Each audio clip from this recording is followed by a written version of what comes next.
Okay, today is March 4th, 2023, and this is the update to the Pear series. So today the weather is just so beautiful. I think spring is finally here. And the reason I said that is because all of the trees around our area, has break open and the flowers are just all over the place. And my fruit trees are also breaking their buds as well. So today we're gonna walk around and I'll show you what they look like. I've added a bunch of grafts to multiple trees, and I'll show you. I'm very proud of them and very excited to see how they will grow this year. So the pear tree that I'm going to show you first, I don't know if I showed this in the last video, but this is one of my favorite and my pride possession. And I've worked on this pear tree for a long time. I actually grew it from a seed, and it is, I think, 3 years old. So I grew it from seed. I left it into a small container, and then I transplanted to this container, and it's been here for the last 2 years. And so that's the reason why it didn't grow too much. But the tree is a beautiful specimen, and let me show you why. So I have been working on this tree for the last few years, and I have grafted so many different varieties onto this. The rootstock is a giant pear that I bought from the grocery store. It's an Asian pear type. I don't really know the exact name. It's just labeled Korean pear, and so that's that's as far as I know for the rootstock. But once it grew, I actually grew this guy in hydroponic, and then I transplanted it into soil, and then I allowed it to grow for a few years, and then I started to do grafting. So let me show you some of the grafts that I've done. And so here, once it started to grow to here, I cut this part off, and then this branch grew, and then from there I grafted a Korean giant onto it. You see? So here's the graft union. It looks great. And then the Korean giant up here, as you can see, the different color of the bark. And the Korean giant is one of my favorite variety of Asian pears ever. So they're just amazing. And then from here, this branch here, I grafted a Shinko. So here's the graft union right there. So the Shinko, look at that, guys, the Shinko is starting to break open. And this pear tree will actually produce fruits because I grafted very, very mature branches onto them. So we do get fruits on them, but I always pluck them off because the tree is just too small. And maybe I'll leave one this year. And then next to it, here, another graft that I did. And this is the Chojuro. And as you can see, there's probably fruit right there. And then here I just grafted this year, and this one is a Hosui. I love Hosui. They make such beautiful flowers.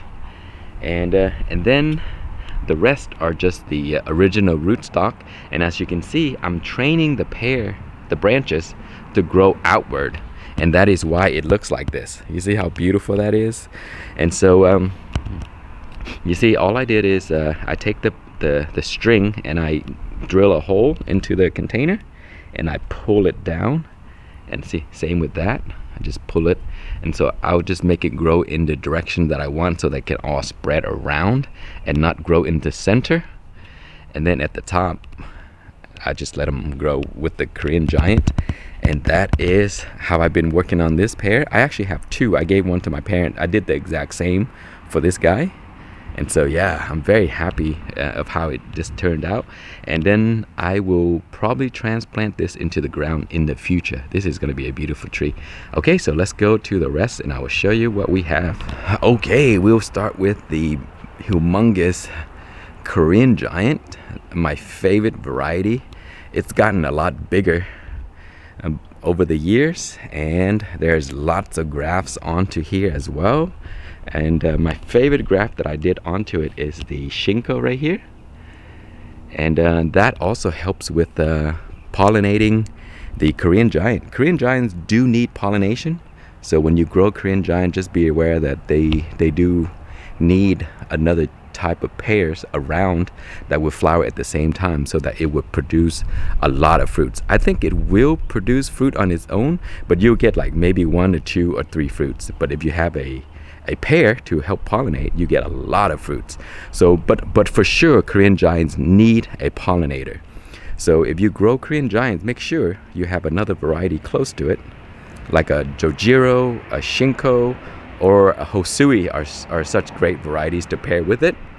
Okay, so, and then I have also bought some pear trees, and also apples and persimmons that I'm growing on my property. I already started growing them, but here's one right here that I bought recently. This is a Golden Delicious, and Golden Delicious need pollination, and even the tag will tell you. So if you buy, I bought these at Lowe's. You see, this fruit needs a pollinator, and so because of that, I grafted a Fuji variety. So this is a Fuji. As you can see, the color differences. Actually, they do look the same, but anyway, this is a Fuji. And then here's another one. This is I just grafted this. That's Fuji. And then let's see, where's the other one? I did 3 grafts. Oh, here it is right here. So this is a Fuji. And so this apple tree would be good on its own, because the Fuji will pollinate the Golden Delicious just fine. So that's the reason for that. So if you don't have a lot of space and you can't grow multiple trees, grafting might be a good solution to help with the pollination. And then here, this is a persimmon that is a native persimmon that just grew from the rootstock. And then, man, this thing here, it grew from like a root, and it I don't know how it turned into a tree, but the root was enormous. I had to like dig down there and get it out, and hopefully it lived, because when I dug it out, I cut the large root, but there's still small roots left. And then I grafted a regular Fuyu onto it, giant Fuyu there, and another regular Fuyu there, another regular Fuyu there, and I chopped the top off. So if this one works, I'm gonna put it out into my property and grow it as well. And it doesn't work, that's fine, because all that is just a tree that grew from a root that I really didn't need anyway. Okay, next up is my 6-in-1, maybe 7-in-1. I did a bunch of grafts onto this, and again, you see I'm training the branches with the strings. I've over the years, I find that is the best way. I bought these other training braces, or so these metal things that help with training small branches, but I find that it didn't work very well. So let me show you what those are. So here I bought these. In the picture when I bought it, it showed that you can actually train the fruit trees and you know, the young branches, and it looked like it worked well. But when I bought it, I find that this does not work well. It keeps falling off when the wind blow at it, because we do have heavy wind, and also it damages the young shoots right here, and you know, so it's not a good system. So I would never buy this again. Okay, so back to the tree, and as you can see, this is the best way and cheapest way that I find to do this. All it is those are tent stakes. Take your tents for camping, so you can buy a whole bunch of those on Amazon for just a few bucks. I'll put links if you want to find the exact one, but they worked really well. You just get a rope, and if you are training large branches, I recommend putting something soft. So I have a bunch of koozies, so I cut these little piece of koozies around right there, and I just tie the rope so that it can not damage the skin of the branches. And so you see, one koozie, you can do a whole bunch of branches. And so that's what I've been doing. So you know, anytime I need to pull it a little bit more, I just round it up right here, give it a little knot, and then it'll train it for me. And so so this tree we have Korean giant, which is the one that I did right here. Man, I did that a few years ago, and now you can't even tell anymore. That's such a good union right there. And Chojuro in the middle, Hosui in the back, 20th century Shinseiki, Shinko somewhere, maybe right here. And that one might be, goodness, I forgot, I lost the tag for those. But yeah, this is an awesome tree, and so it has all of the different varieties to help each other pollinate. But really, this tree is very special because 20th century pollinates itself, Shinseiki pollinates itself. Chojuro pollinates itself.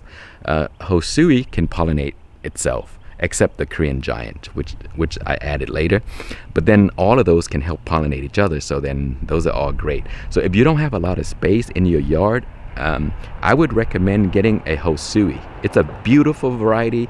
It produces some of the most beautiful pear flowers I've ever seen, but also it's very early with the flowers. So, you know, like as soon as spring arrives, it's one of the first ones to produce flowers, and they're such beautiful flowers.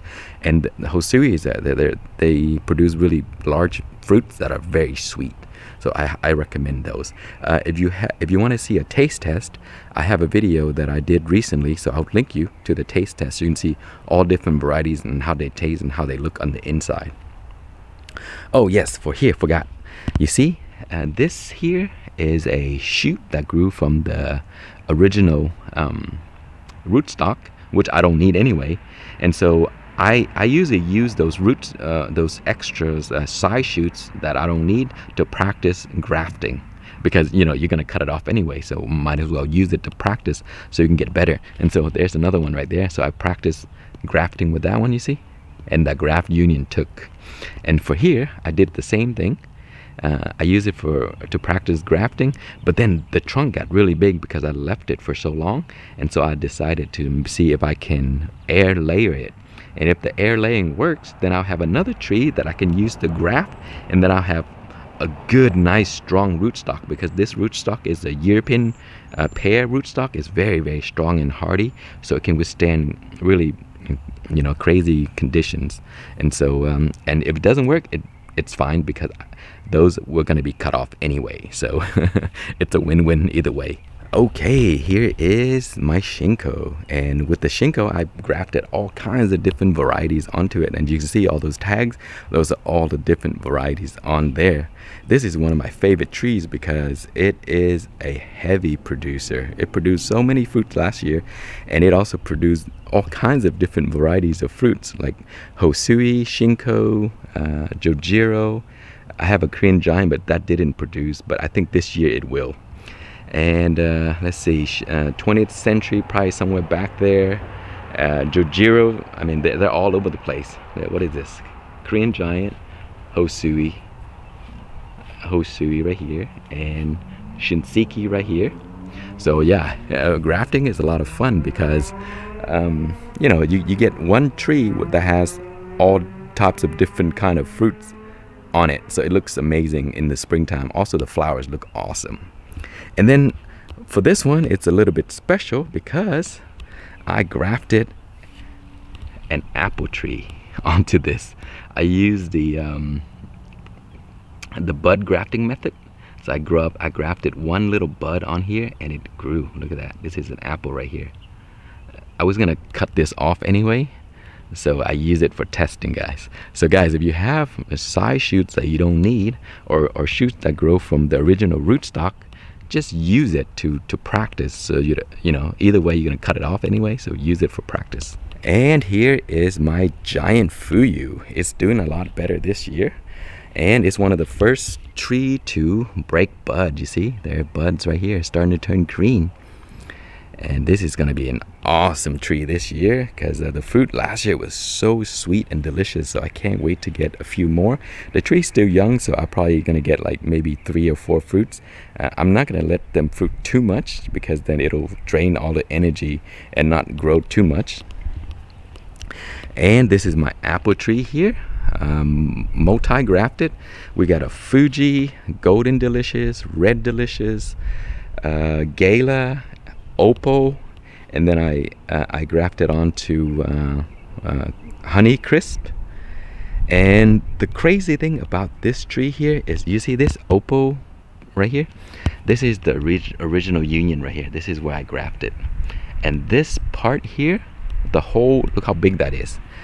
It came from this little tree right here. You see this tree? This is an Opal tree. You see that branch right there? That's where I cut the top when the tree was young. And look how it's still pretty small. And then I took that piece and then I grafted onto here. And look at the size difference, guys. This thing is enormous, and the parent is that size. It could be all kinds of different issues, you know, like some stress conditions where it's growing right there. Summer drought and all that stuff is causing it to be delayed. With this one here, it has an established rootstock, so it probably can get more energy into the branches, and so that's why it grew so much. Look at this. You see that tree, the parent tree is the size of a little, little branch of this enormous thing. So yeah. Oh, and one more thing. Look at this, guys. This here is a pear graft. So here is the union. That is the Hosui. Look at that. It's starting to break bud already. And then this year I grafted on additionally right here another variety. I think that one is a Shinko. So I grafted a Shinko pear onto an apple. So we got all kinds of different apples on here, plus the pear. I think the Hosui is going to produce fruit this year. So once it starts to flower, I'm gonna come back and show you guys. It's gonna be really cool because pears onto apple. I haven't seen that before. Maybe somebody's done it before, but I just haven't seen it. And the last Shinko tree. This one is growing pretty well, and you see that I'm training the branches to spread out. And I also grafted Chojuro and then Korean Giant right here onto the side. And yeah, that tree looks pretty good right now. Okay, so let's look at some Fuyu persimmon. Okay, before we go to the persimmons, I want to show off my Miwa kumquats. This thing is awesome, guys. This tree produces all year long. It's so crazy. So this set of fruit right here is from December. I don't know why, but every time I pick up all of the fruits, a few months later it starts to flower and grow again. It doesn't matter what time of the year it is. So the flowers from these sets right here started back in December. So pretty interesting. But yeah, these are sweet. The miwas, they're round, and the rinds are sweet, and the inside's also sweet. If you grow another variety called the Nagami, which I also have, the fruits are much much oval, a little longer, but it has a sweet rind, but the inside is very sour. So I don't prefer that variety. I like this the best. So if you're growing or you want to grow kumquats, I recommend getting a Miwa variety. Okay, here is my persimmon. Look how beautiful that is. I did a lot of trimming, cut all of the branches that are crisscross, pointing inwards and crossing over each other. And I think I need to cut those top off because that's just too tall for me. I don't want those because it's hard for me to reach the fruit anyway. But yeah, this thing is awesome. It produced very well. Okay, finally, this is my giant Fuyu, and it is doing okay. Not growing very well, but last year it had a lot of fruits. It also had a lot of drop, but the fruit on this tree, oh my god, they taste like brown sugar. It's ridiculous, so sweet. So I'm looking forward to seeing how well this will grow this year, and if it grows well again, I may dig it out and put it into a different area so that it can get the best condition to grow well and produce delicious fruits for me. But yeah, that is it for now. I may do another update once the trees start to flower, because that is my favorite time of the year. It just looks gorgeous. So make sure you subscribe and check out the next video when it has a notification. Thank you so much for watching. Please like, comment, and subscribe.